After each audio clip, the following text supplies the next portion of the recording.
Nous venions d'emménager à Seattle.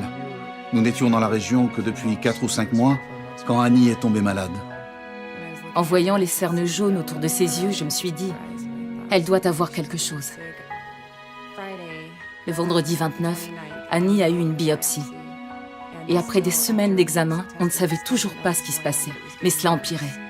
Le lundi, elle a eu d'autres examens et le docteur Murray a remarqué qu'elle faisait un peu d'encéphalopathie et qu'elle était un peu moins attentive.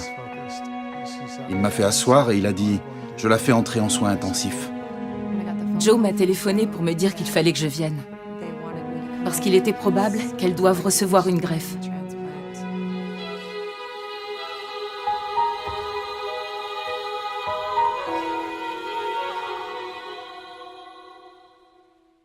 Je me souviens quand j'ai reçu un appel téléphonique de Michelle disant qu'elle était à l'hôpital. Elle a demandé à beaucoup de nos voisins de nous apporter des repas. Elle a dit à tout le monde ce qui arrivait à notre famille et que nous venions d'emménager ici.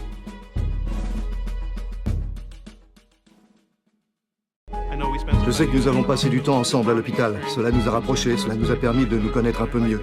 J'ai même appelé pour savoir si je pouvais être donneur pour la greffe. Les nouvelles vont vite dans un petit coin comme le nôtre. Et quand quelqu'un a des ennuis, on est très vite au courant. J'y suis tout de suite allée pour garder les enfants jusqu'à 1h du matin. Ma femme et moi avons eu l'idée de faire un vide-grenier pour Annie.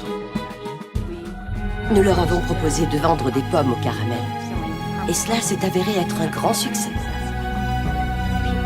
Les gens de la paroisse qui ne connaissaient pas cette famille ont donné de leur temps, de leur talent, et même d'eux-mêmes. J'avais réalisé quelques petits projets vidéo.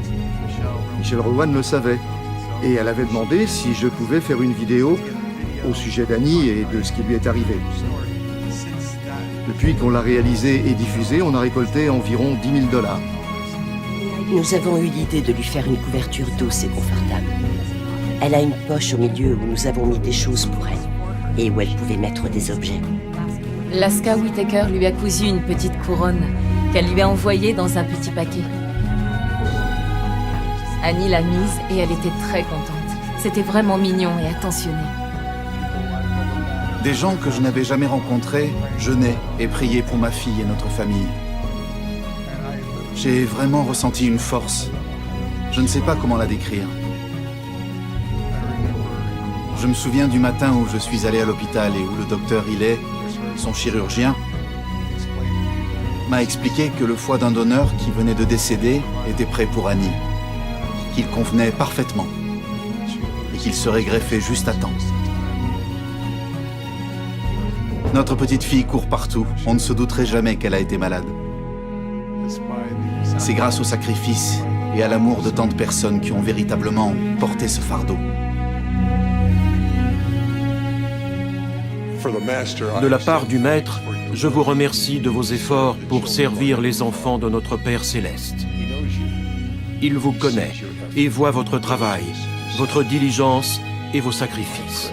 Je prie pour qu'il vous accorde la bénédiction de voir les fruits de vos efforts dans le bonheur des personnes que vous avez aidées.